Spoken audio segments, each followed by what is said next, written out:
The dust on the ranch tasted of failure. It clung to Ethan Cole's calloused hands, settled in the deep lines around his weary eyes, and coated the air with the bitter memory of a morning's humiliation.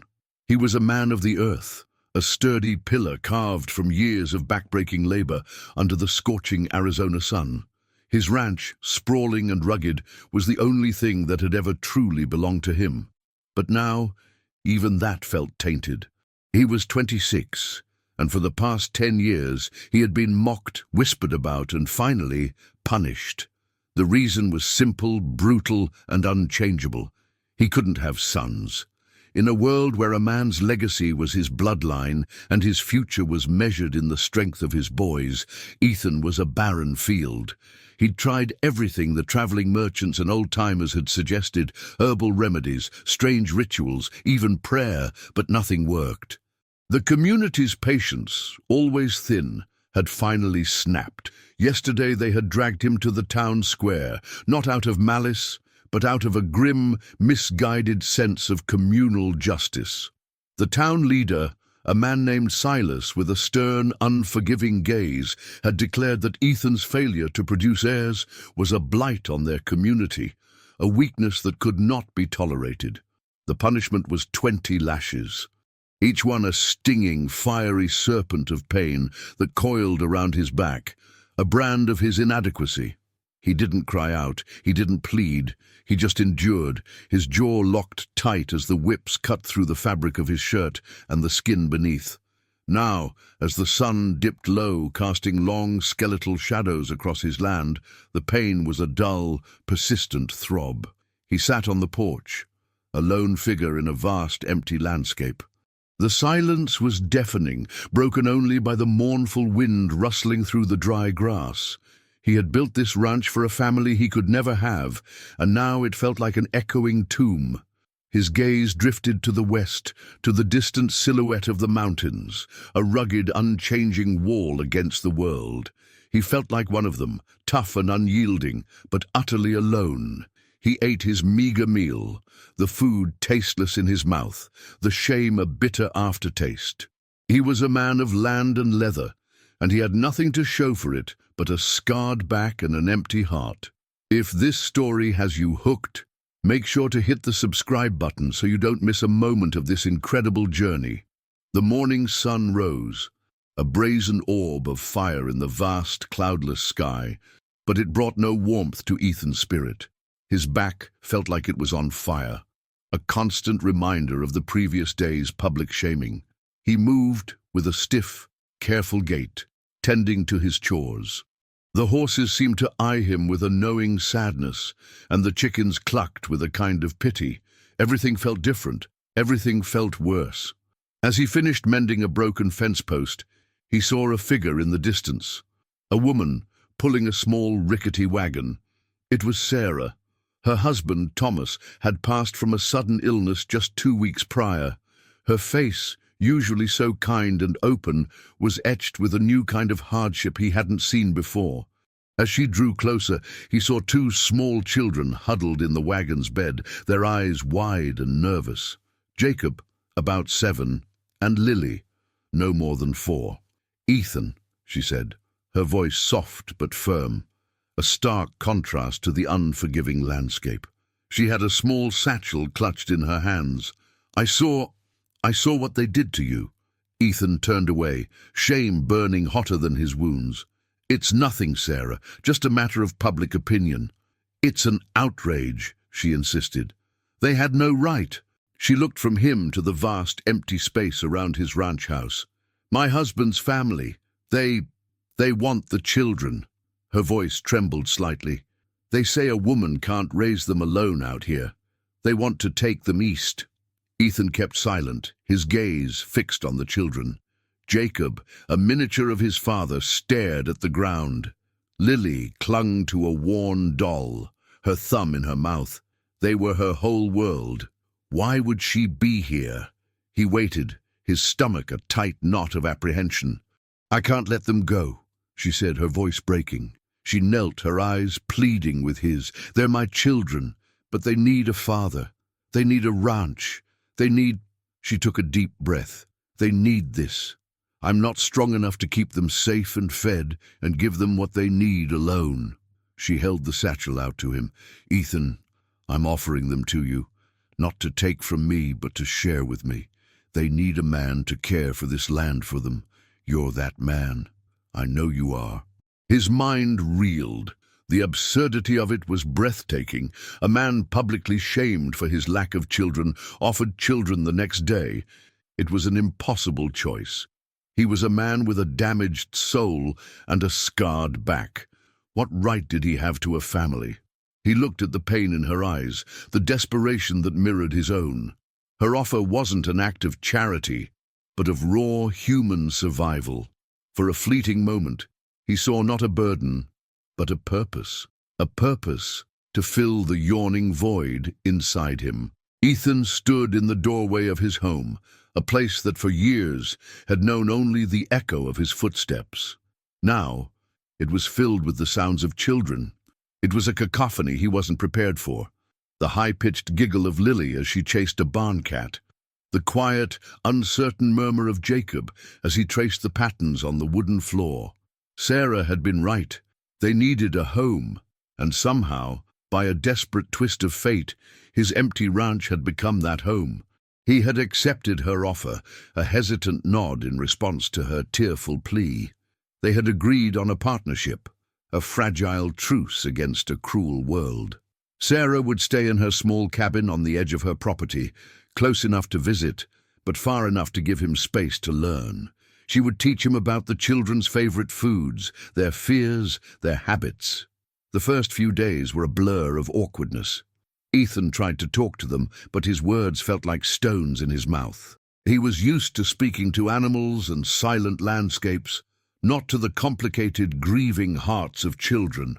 One evening, he found Jacob trying to fix a small wagon with a bent wheel. The boy was struggling, his small fingers fumbling with a rusty nail. Ethan knelt beside him, his calloused hands taking the hammer. Without a word, he straightened the nail and with a few practiced blows, fixed the wheel. He handed the hammer back to Jacob. "There you go, son." The word son hung in the air, a foreign, beautiful sound. Jacob's eyes, previously filled with a wary sadness, looked up at him with a flicker of something new. Respect. A faint, almost imperceptible smile touched the boy's lips. The moment was small, but it felt like the turning of a tide. Later, as the sun set in a blaze of orange and violet, he sat with Lily on the porch. She was pointing at a star, her small hand reaching out. "Papa said that's where he went," she whispered, her voice a tiny thread of sound. Ethan's throat tightened. He had no words of comfort, no magic to offer.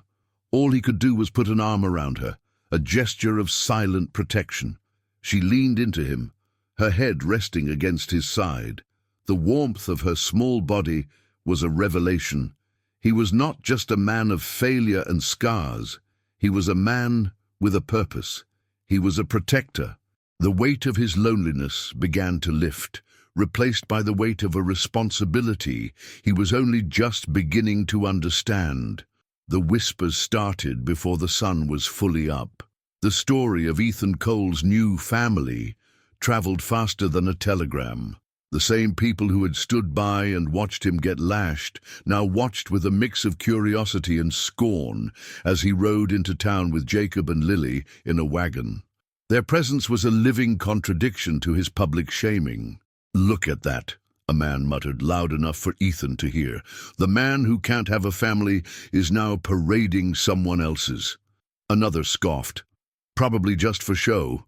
Doesn't have a lick of fatherly instinct in him." Ethan's jaw tightened.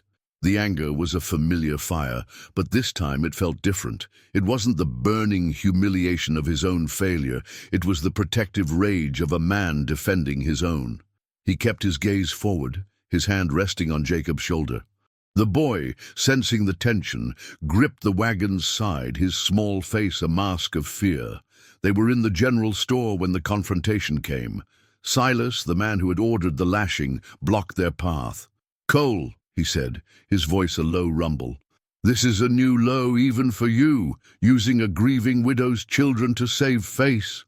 Before Ethan could respond, Sarah emerged from the back of the store. Her eyes, usually so gentle, were blazing with a fierce maternal light. "Silas," she said, her voice clear and strong, "these children are my choice, and Ethan is my choice. He's given them a home. What have you given them besides judgment and public spectacle?" Silas was taken aback. He had expected a man cowed by shame, not a united front. The silence in the store was heavy, and for the first time Ethan saw a flicker of doubt in the eyes of his accusers. Sarah's defiance had an effect. A few women nodded in quiet agreement, their expressions shifting from judgment to sympathy. Later, as they ate a meal at the counter, a grizzled old farmer, a man Ethan had known his whole life, sat down next to him. "Silas is a fool," he said, his voice low. "Doesn't know the difference between being a father and just siring a son. You're doing the right thing, Ethan." He didn't offer any more words, but the simple gesture of solidarity was a profound comfort. It was a crack in the wall of scorn, a small bit of light seeping through. Ethan looked at Jacob, who was now smiling, and at Lily, who was happily eating a cracker. They weren't just a part of his life. They were changing it. They were giving him the strength to stand up for himself. Are you invested in Ethan's new life? Hit that subscribe button and join our community. More of this powerful story is coming your way. The weeks turned into months, and the rhythm of life on the ranch settled into a new, comforting cadence. The sounds of Ethan's work were now accompanied by the high-pitched calls of children playing hide-and-seek, the soft hum of Sarah's voice as she visited to help with laundry, and the clatter of 3 sets of cutlery on the dinner table. The ranch, once a solitary bastion, had become a bustling homestead. Sarah was a constant presence, a quiet anchor in the stormy sea of Ethan's new life. She helped him understand the children's needs, taught him to be patient with Lily's endless questions, and to be firm but kind with Jacob's sullen outbursts. Their relationship grew from a desperate pact to a deep, unspoken understanding. They worked side by side, mending fences and tending to the small garden. One afternoon, as the sun beat down, she paused, her brow furrowed with concern. "The creek bed is drier than I've ever seen it, Ethan," she said, her voice low. "If we don't get rain soon—" "I know," he replied, looking out at the cracked earth. The threat of a drought was a very real one, a relentless, non-human enemy. But this time, he wasn't alone in facing it. That evening, as the children slept soundly, they sat on the porch. The silence between them was not empty, but comfortable. "I never thought I'd be good at this," Ethan admitted, his gaze on the stars, "at being a father." "You were always a good man, Ethan," she said softly. "You just needed a reason to see it yourself." She told him about the children's fear of being separated, the quiet desperation that had driven her to his doorstep. She confided her own struggles with grief and the loneliness that had consumed her after Thomas's death. Ethan, in turn, spoke about the weight of his own shame, the emptiness he had carried for so long. They were 2 broken people, meeting in the middle to forge something whole. Their hands met, a hesitant, gentle touch. It was not the spark of fiery passion, but the quiet, profound comfort of 2 souls finding a harbor in each other. They were not just partners in raising children, they were partners in life, in grief, and in hope. The drought worsened. The creek, once a babbling lifeline, was now a dusty scar across the land. The crops wilted, and the cattle grew thin, their ribs showing with every step. The town, too, was feeling the pinch. Whispers of hardship turned into grumbling, and people began to look for someone to blame. The focus, once again, fell on Ethan. "It's a curse on the land," a man named Fletcher, a disgruntled neighbor, said in the saloon one evening. "That sterile rancher and his new family. It's unnatural. The land is rejecting them." Ethan heard the words, but they no longer pierced him. He was too busy. His days were a whirlwind of activity, hauling water from a distant well, rationing feed, and trying to keep the animals alive. He was a father now, and the lives of 2 children and their mother depended on his strength. One sweltering afternoon, a small tragedy occurred. A young calf, weak from thirst, collapsed in the pasture. Jacob, who had grown deeply attached to the animals, was devastated. He ran to the calf, his small face streaked with tears. Ethan found him there, his heart breaking at the sight of the boy's grief. He knelt beside the calf. It was too late. He put a hand on Jacob's shoulder. "Sometimes, son," he said, his voice thick with emotion, "you do everything you can, but it's still not enough. That's just life." Jacob looked up at him, his eyes swimming with tears. "We have to help it," he said, his voice a plea. Instead of trying to offer false hope, Ethan did something else. He carried the calf's small body back to the barn and showed Jacob how to dig a proper grave, how to say a few words. He showed him how to honor the life that had been lost, to accept the reality of the harsh world they lived in. It was a difficult lesson, but an honest one. Later, as they ate dinner, Ethan saw the change. Jacob was quieter, but there was a new maturity in his eyes. He wasn't just grieving a calf. He was learning about the world from the man who was teaching him how to survive it. Sarah, who had witnessed the entire scene from the kitchen, watched him with a look of profound love and respect. She knew what a moment like this meant. The man who had once been broken and alone was now a pillar of strength for two grieving children. He was not just a provider, he was a father, a man who could guide them through sorrow and hardship. He was not just raising them, he was raising himself. The storm came, not in the form of rain, but of dust, a blinding, choking cloud of red dirt that swallowed the horizon and plunged the world into a gritty, suffocating twilight. The drought had reached its peak, and the wind, a furious, vengeful entity, was stripping the land of what little life remained. Ethan, Sarah, and the children were huddled inside the small, sturdy ranch house. The wind howled, rattling the windows and moaning through the cracks in the walls. They sat in a circle on the floor, the lamp casting a flickering light on their faces. It was a tense, claustrophobic kind of fear. Suddenly, a gust of wind ripped a shutter from the window, and a shard of wood flew inwards, grazing Lily's arm. She screamed, a high, panicked sound that cut through the noise of the storm. Ethan reacted instantly. He grabbed a blanket and pressed it against her cut, his hands steady and sure. Sarah rushed to comfort the little girl, her voice a calm balm against the rising panic. He had to fix the window. It was a clear and present danger. "I'll be right back," he said, his voice a low command. "No!" Sarah pleaded, her eyes wide. "You can't go out there. You'll be blinded by the dust." "I have to," he said simply. He was a rancher. He knew the land, even when it was angry. He knew its fury, and he knew its quiet places. He grabbed a board and a hammer and plunged into the swirling, violent air. The dust was a physical force, 1,000 tiny needles scraping at his eyes and skin. He fought against the wind, his body braced against its relentless push. His back, still bearing the faint scars of the lashing, ached with the effort, but he was no longer thinking about his old shame. He was thinking of the small, terrified face of a little girl and the desperate, loving eyes of a woman who had given him a family. He hammered the board into place, his hands working on instinct, his mind focused on the safety of the two people inside. He didn't just feel like a man anymore, he felt like a guardian. He stumbled back inside, covered in dust, his face streaked with sweat. Lily, her crying subsided, ran to him and hugged his leg. "Daddy, you're a hero," she cried.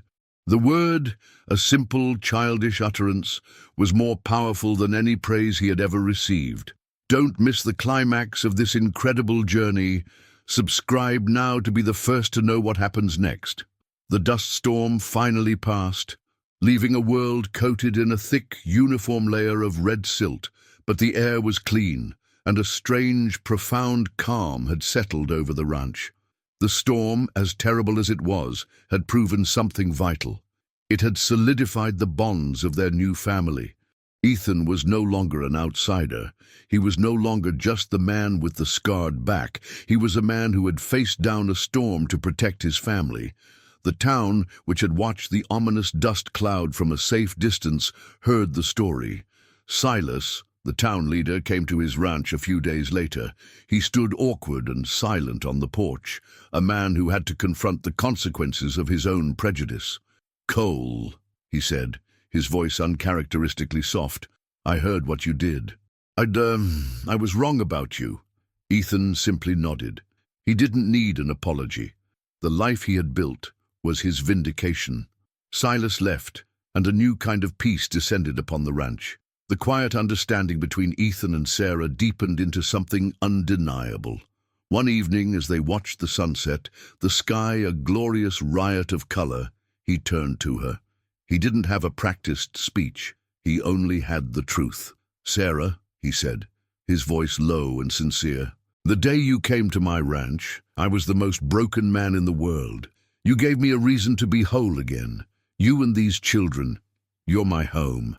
She smiled, a beautiful, genuine smile that lit up her entire face.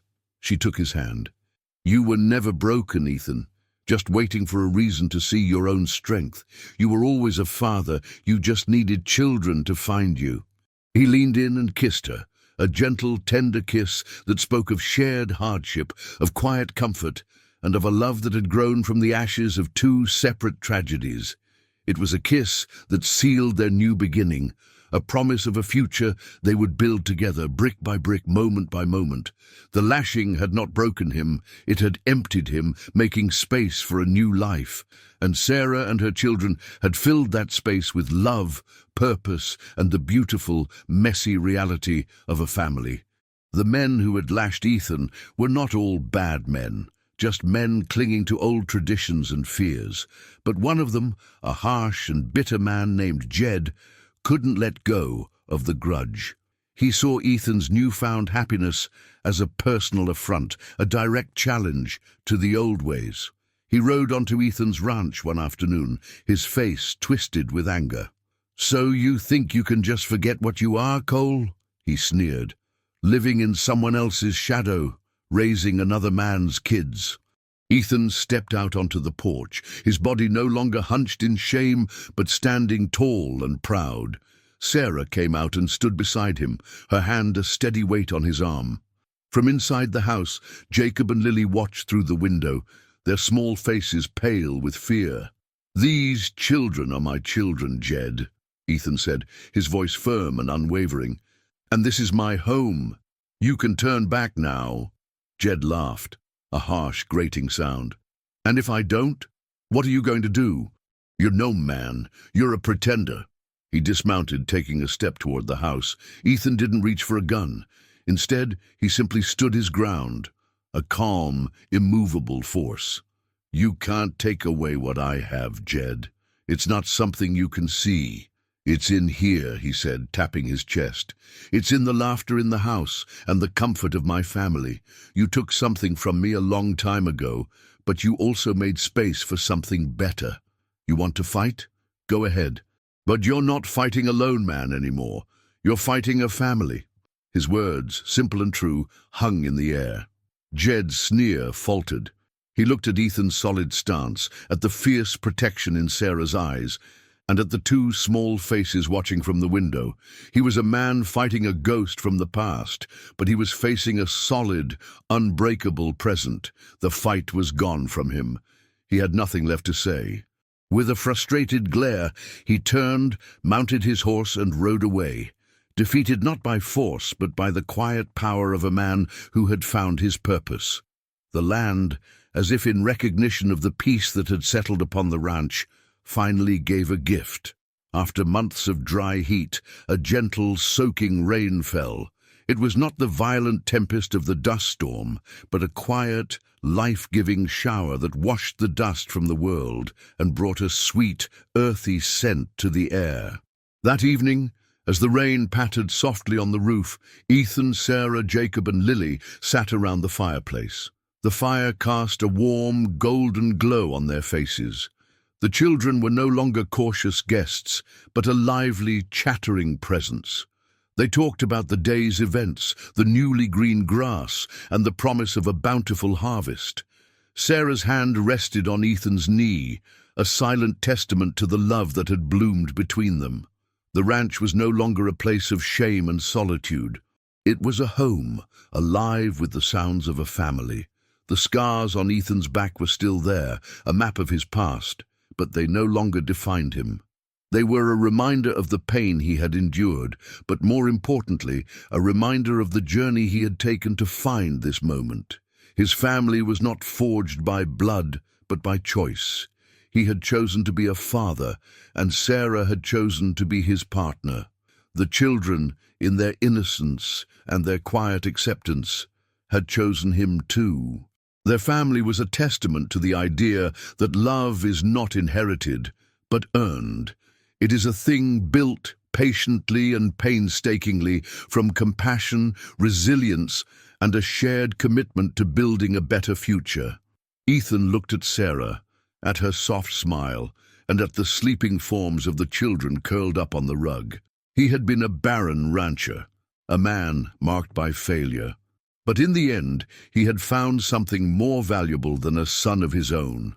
He had found a family. And in the vast, unforgiving landscape of the Old West, that was a miracle all its own. What an amazing ride. If you were moved by this story of family, love, and redemption, please subscribe to our channel. Your support helps us tell more stories like this. Thank you for watching.